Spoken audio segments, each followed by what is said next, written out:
শহরের কোলাহল থেকে দূরে এক নির্জন বাড়িতে বাস করত অরুণ। তার জীবন ছিল একঘেয়ে, প্রতিটি দিন কাটত একই নিয়মে। কিন্তু গত কয়েকদিন ধরে অরুণ অনুভব করছিল এক অন্যরকম উপস্থিতি। রাতের বেলা সে স্পষ্ট শুনতে পেত ফিসফিস শব্দ, যেন কেউ তার নাম ধরে ডাকছে। প্রথমে সে ভেবেছিল মনের ভুল, কিন্তু ধীরে ধীরে ঘটনাগুলো আরও ভীতিজনক হতে শুরু করল। একদিন রাতে অরুণ যখন ঘুমাচ্ছিল, হঠাৎ তার ঘুম ভেঙে গেল। সে অনুভব করল কেউ যেন তার বিছানার পাশে দাঁড়িয়ে আছে। গা ছমছম করা অন্ধকারে সে কিছুই দেখতে পেল না, কিন্তু সেই ফিসফিস শব্দটা এবার আরও স্পষ্ট। অরুণ, অরুণ। তার সারা শরীর ভয়ে জমে গেল। সে চোখ বন্ধ করে শুয়ে রইল, প্রার্থনা করতে লাগল যেন সকাল হয়ে যায়। যখন সে চোখ খুলল, দেখল চারপাশে আলো ফুটেছে, কিন্তু ঘরের মেঝেতে পড়ে আছে একটি ছোট পুরানো ছবির ফ্রেম। ফ্রেমটিতে ছিল একটি সাদা কালো ছবি, যেখানে একজন অচেনা লোক দাঁড়িয়ে আছে। তার দৃষ্টি ছিল শূন্য, যেন সে অরুণের দিকেই তাকিয়ে আছে। অরুণ এর আগে এই ফ্রেমটি তার ঘরে দেখেনি। কে রাখল এটা এখানে, এবং কেন? সে ফ্রেমটি হাতে নিয়ে দেখতে শুরু করল। ফ্রেমের পেছনে লেখা ছিল একটি নাম, বিনয়। অরুণ এই নামের কাউকে চিনত না। সে ইন্টারনেট ঘেঁটে বিনয় নামের লোকটিকে খুঁজতে শুরু করল। অনেক খোঁজাখুঁজির পর সে একটি পুরানো খবরের কাগজের কাটিং পেল। খবরটি ছিল প্রায় ৫০ বছর আগের। তাতে লেখা ছিল বিনয় কুমার নামের এক ব্যক্তি তার বাড়িতে রহস্যজনকভাবে নিখোঁজ হয়েছেন। পুলিশ এই ঘটনার কোনো কিনারা করতে পারেনি। অরুণ শিউলে উঠল। তার মনে হল বিনয় কি তবে ফিরে এসেছে, কিন্তু কিভাবে এবং কেন? সেই দিন থেকে অরুণের রাতগুলো কাটতে লাগলো এক অস্থিরতায়। সে অনুভব করতে লাগল বিনয়ের উপস্থিতি আরও প্রকট হচ্ছে। তার মনে হল বিনয় যেন তার কাছ থেকে কিছু চাইছে, কিন্তু কি? সে কি বিনয়ের নিখোঁজ হওয়ার রহস্যের সমাধান করতে পারবে, নাকি নিজেই সেই রহস্যের অংশ হয়ে যাবে? একদিন রাতে যখন অরুণ ঘুমাচ্ছিল, সে অনুভব করল তার গলার কাছে একটি শীতল হাতের স্পর্শ। সে ধর্মর করে উঠে বসল। তার সামনে দাঁড়িয়ে ছিল সেই বিনয়, ছবির সেই অচেনা লোকটি। তার চোখ দুটো জ্বলছিল এক অদ্ভুত আলোয়। বিনয় ফিসফিস করে বলল, তুমিই আমার একমাত্র আশা, আমাকে মুক্তি দাও। অরুণ ভয়ে চিৎকার করতে চাইল, কিন্তু তার গলা দিয়ে কোনো শব্দ বের হল না। বিনয় হাত বাড়িয়ে দিল অরুণের দিকে। অরুণ দেখল বিনয়ের হাতে একটি পুরনো চাবি। সেই চাবিটি নিয়ে বিনয় ঘরের একটি গোপন দরজার দিকে ইঙ্গিত করল। দরজাটা ছিল অরুণের বাড়ির পুরনো দেয়ালের মধ্যে লুকানো। অরুণ দরজাটি খুলল। ভেতরে ছিল একটি ছোট বাক্স। বাক্সটি খুলতেই সে দেখল ভেতরে একটি চিঠি। চিঠিটি ছিল বিনয়ের লেখা। চিঠিতে লেখা ছিল, আমার মৃত্যুর রহস্য লুকিয়ে আছে এই বাড়িতেই। আমি খুন হয়েছিলাম, আর হত্যাকারী এই বাড়িরই একজন। যে আমাকে হত্যা করেছে সে এখনও এই বাড়িতেই আছে, আমার আত্মাকে আটকে রেখেছে। তুমিই একমাত্র আমাকে মুক্তি দিতে পারো, আমার হত্যাকারীকে খুঁজে বের করে। অরুণ চিঠিটি পড়ে স্তম্ভিত হয়ে গেল। তার মনে হল বিনয় তাকে খুনের নাম জানাতে চাইছে, কিন্তু হত্যাকারী কে, আর কিভাবে সে বিনয়কে সাহায্য করবে? হঠাৎ সে অনুভব করল তার পেছনে কেউ দাঁড়িয়ে আছে। সে ঘুরে তাকাল। সেখানে দাঁড়িয়েছিল বিনয়, কিন্তু এবার তার দৃষ্টি ছিল অরুণের পেছনের দেয়ালের দিকে। অরুণ দেয়ালের দিকে তাকিয়ে দেখল সেখানে একটি পুরনো ডায়েরি লুকিয়ে আছে। ডায়েরিটি খুলতেই সে দেখল তাতে লেখা আছে খুনের সব বিস্তারিত বর্ণনা। হত্যাকারীর নাম পড়ে অরুণ চমকে উঠল, কারণ সেই হত্যাকারী ছিল তার নিজের দাদু। তার দাদু বহু বছর আগে বিনয়কে হত্যা করে তার লাশ এই বাড়িরই মাটির নিচে পুঁতে ফেলেছিল। বিনয়ের আত্মা দাদুর অপরাধের কারণে এই বাড়িতেই আটকা পড়েছিল। অরুণ জানল বিনয়ের আত্মা তার কাছ থেকে মুক্তি চায়। সে চায় তার দাদুর অপরাধের বিচার হোক। অরুণের উপর দায়িত্ব পড়ল বিনয়ের আত্মাকে শান্তি দেওয়ার এবং তার দাদুর জঘন্য অপরাধের সত্য উন্মোচন করার। কিন্তু সে কি পারবে তার নিজের দাদুর বিরুদ্ধে যেতে, নাকি বিনয়ের আত্মা চিরকাল এই বাড়িতেই বন্দী থাকবে? চিঠিটি পড়ার পর অরুণ যেন একটা ঘোরের মধ্যে চলে গেল। তার দাদু, যিনি তার কাছে ছিলেন নম্রতা ও আদর্শের প্রতীক, তিনিই কি তবে বিনয় কুমারকে খুন করেছিলেন? অরুণের হাত কাঁপছিল, কিন্তু তার মনের ভেতরে জমে থাকা ভয়টা এখন বদলে গেছে এক গভীর প্রতিশোধের স্পৃহায়। বিনয়ের আত্মা তার কাছে মুক্তি চাইছে, আর সেই মুক্তি আসবে সত্য উন্মোচনের মাধ্যমে। অরুণ বুঝতে পারল তার দাদু মারা গেছেন প্রায় ৫ বছর আগে, তাই তাকে বিচারের মুখে আনা সম্ভব না। কিন্তু বিনয়ের আত্মা শান্তি পাবে একমাত্র তার দাদুর অপরাধ জনসমক্ষে এলে। সে গভীর রাতে চুপিসারে সেই পুরনো ডায়েরি এবং বিনয়ের চিঠিটি নিয়ে বসল। ডায়েরিতে লেখা ছিল, তার দাদু ঈর্ষান্বিত হয়ে বিনয়কে সম্পত্তির লোভে খুন করেছিলেন এবং লাশটি পুঁতে ফেলেছিলেন বাড়ির পেছনের পুরনো আমগাছটার নিচে।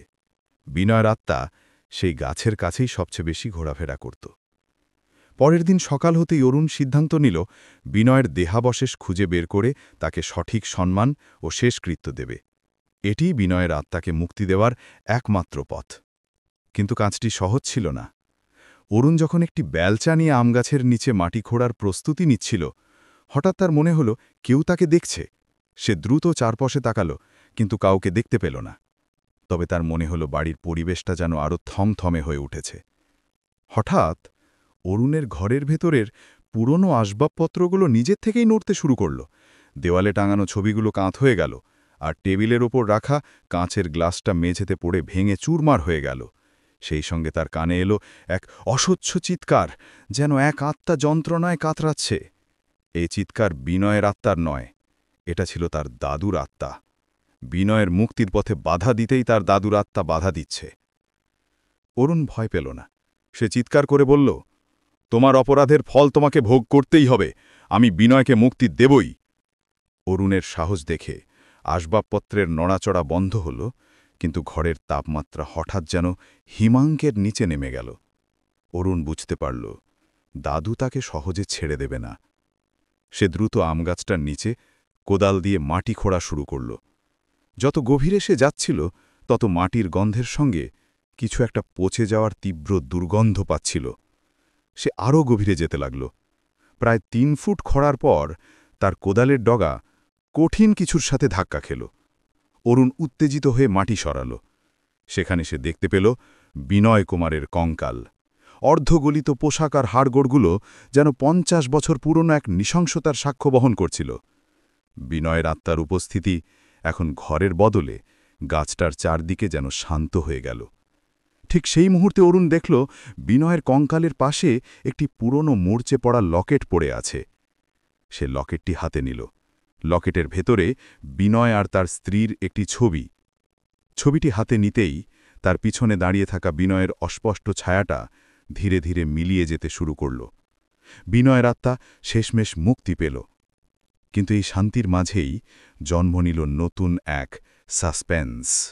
অরুণ যখন কঙ্কাল আর লকেট নিয়ে ঘরে ফিরল, সে দেখল তার ঘরের টেবিলে সেই ডায়েরিটি খোলা পড়ে আছে, আর তার ওপর লাল কালিতে লেখা একটি নতুন বাক্য, মুক্তি পেলেও আমি সব সময় তোমার ওপর নজর রাখব।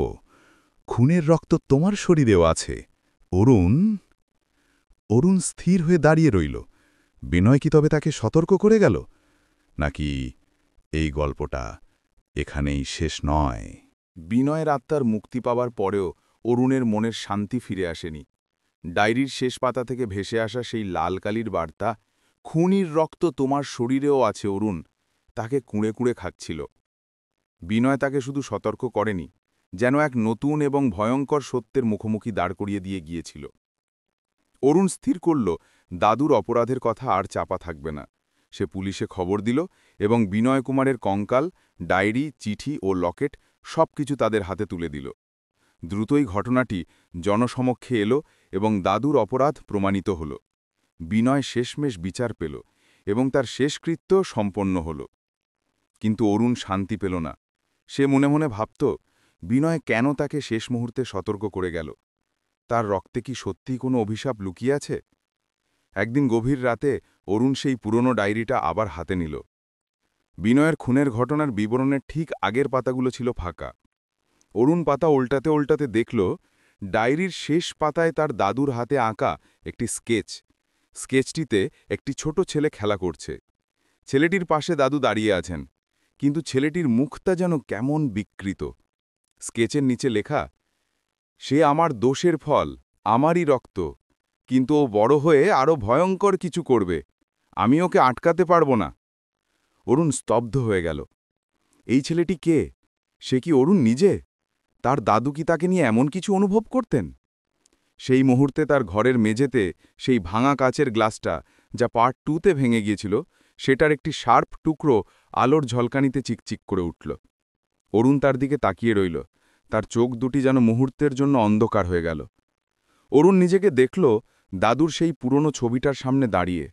ঠিক সেই মুহূর্তে তার মনে হল, বিনয়ের কথা ঠিক, খুনির রক্ত তার ভেতরেও বইছে, তার ভেতরকার একটি অন্ধকার শক্তি যেন জেগে উঠেছে। সে বুঝতে পারল, দাদুর খুনের বীজ হয়তো তার ভেতরেই ছিল, যা বিনয়ের মুক্তির পর জেগে উঠেছে। বিনয়ের আত্মাকে মুক্তি দেওয়ার মাধ্যমে সে হয়তো নিজের ভেতরের খুনিকে মুক্তি দিয়ে দিয়েছে। সে ধীরে ধীরে ভাঙা কাছের টুকরোটা হাতে তুলে নিল। তার ভেতরের অন্ধকার তাকে ফিসফিস করে বলতে লাগল, তুমি মুক্ত, এবার তুমি তোমার পথ বেছে নাও। যখন অরুণ কাছের টুকরোটা হাতে নিয়ে স্থির দৃষ্টিতে ঘরের কোণে তাকিয়েছিল, তার মুখে ফুটে উঠল এক অদ্ভুত শীতল হাসি। তার চোখে আর ভয় ছিল না, ছিল এক ভবিষ্যৎ শিকারীর চাউনি। সে বুঝতে পারল, বিনয় তাকে খুনি হিসেবে চিহ্নিত করেনি, বরং আগামী দিনের খুনি হবার সম্ভাবনা থেকে সতর্ক করেছিল। কিন্তু ততক্ষণে অনেক দেরি হয়ে গেছে। পরের দিন সকালে অরুণের সেই বাড়িতে পুলিশ এসে পৌঁছালো অন্য এক খবর নিয়ে। অরুণ কুমার নিখোঁজ। টেবিলের ওপর পড়ে আছে শুধু সেই ডায়েরি, কাচের ভাঙা টুকরো আর এক ফোঁটা তাজা রক্ত। অরুণ চিরতরে হারিয়ে গেছে, কিন্তু তার সাথে শুরু হয়েছে অন্য এক ভয়ঙ্কর কাহিনী। খুনির রক্ত তার শরীরে, আর এখন সে মুক্ত। আপনার গল্পটি কেমন লাগলো কমেন্ট করে বলবেন। আপনারা সবাই ভালো থাকবেন। দেখা হবে অন্য কোনো এক গল্পে।